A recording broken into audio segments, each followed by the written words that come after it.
Marilah kita senantiasa yang pertama menjadikan Rasulullah Shallallahu Alaihi Wasallam itu sebagai teladan dalam kehidupan kita. Laqad kana lakum fi Rasulillahi uswatun hasanah. Kita jadikan Rasul itu betul-betul sebagai teladan yang kita hayati, yang betul-betul kita ikuti dalam kehidupan kita. Pak Ustadz, bagaimana kita ngikuti sementara saya tidak tahu? Ya makanya banyak mengkaji sirah, belajar sama guru-guru kita yang ada di masjid ini. Ya ketika ada kajian ikut, nah gitu. Jadi supaya kita tahu bagaimana Rasulullah dulu melakukan suatu perbuatan sehingga kita makin hari makin tahu. Kemudian menjadikan teladan, dan yang kedua tidak hanya mengatakan kita mau meneladani Rasul hanya di lisan kita saja, tetapi sampai kepada perbuatan kita. Tidak cukup hanya pada diri kita, kita ajak orang-orang terdekat kita untuk apa?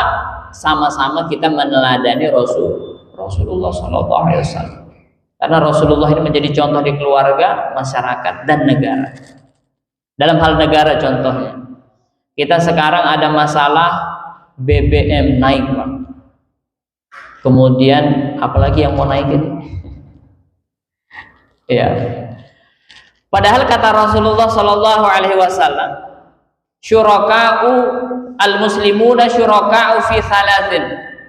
Muslim itu berserikat dalam 3 hal. Yang pertama apa? Fil ma'i, dalam air, wal kala'i, padang gembalaan, tanah yang luas. Kalau ada hutan itu tidak boleh dimiliki oleh pribadi. Kemudian yang ketiga adalah wanar, dalam hal energi, dalam hal tambang. Artinya apa? Kata Rasulullah, 3 hal ini, air, sungai, laut, padang gembalaan, hutan yang luas, tanah yang jumlahnya luas, gunung dan seterusnya itu. Kemudian tambang yang kalau dia bahan tambang itu terus mengalir keuntungannya, banyak budgetnya, banyak jumlahnya, maka ketiga hal ini itu adalah milik al-muslimun, milik umat, bukan milik pribadi, bukan milik negara. Nah, gitu. Itu kalau kita bahas fikih ekonominya, ada satu kitab judulnya itu Nizam Iqtisad fil Islam. Di situ dibicarakan bagaimana kepemilikan di dalam Islam. Kita bekerja, beli tanah, beli rumah, itu milik kita, Pak. Tidak boleh dimiliki oleh negara, nggak boleh. Sebagaimana dulu orang-orang sosialis, komunis, kalau ada rumah, tanah itu punya negara, sekalipun yang kerja itu kita, gitu. Berbeda dengan orang-orang Barat. Orang-orang Barat itu semua boleh dimiliki, Pak. Seandainya dia punya uang bisa beli sungai, sungai itu dia punya. Tetapi di dalam Islam tidak diperbolehkan. Sungai itu semua dimanfaatkan oleh masyarakat secara umum, tidak boleh ada yang memiliki satu orang. Kalau dia sungai loh ya.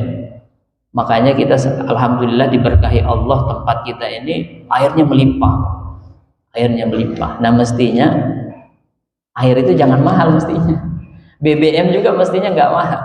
Kalau dikelola betul-betul berdasarkan apa yang dicontohkan Rasul tadi. Ya, bahwa bahan-bahan ini tidak boleh dimiliki oleh swasta, tidak boleh dimiliki oleh negara, tapi dimiliki oleh umat. Tapi dalam pengelolaannya tetap di situ ada peran negara atau pemerintah. Supaya apa? Masyarakat tidak berkelahi, berebutan. Justru di situ ada pengelolaan yang sesuai dengan apa-apa yang dicontohkan oleh Nabi kita Muhammad SAW. Nah ini barangkali yang bisa kami sampaikan, bahwa yang terakhir tadi, bahwa Nabi kita Muhammad SAW itu teladan. Kita mengajak orang-orang untuk bersama-sama meneladani Rasul, dan ingat bahwa Rasulullah itu sudah mencontohkan kita dalam segala hal, mulai dari individu kita, keluarga, masyarakat, dan negara. Mudah-mudahan kita bisa meneladaninya. Kalau kita belum bisa meneladani, terus kita pelajari sehingga kita tahu, kemudian kita bisa meneladani Rasulullah Muhammad SAW.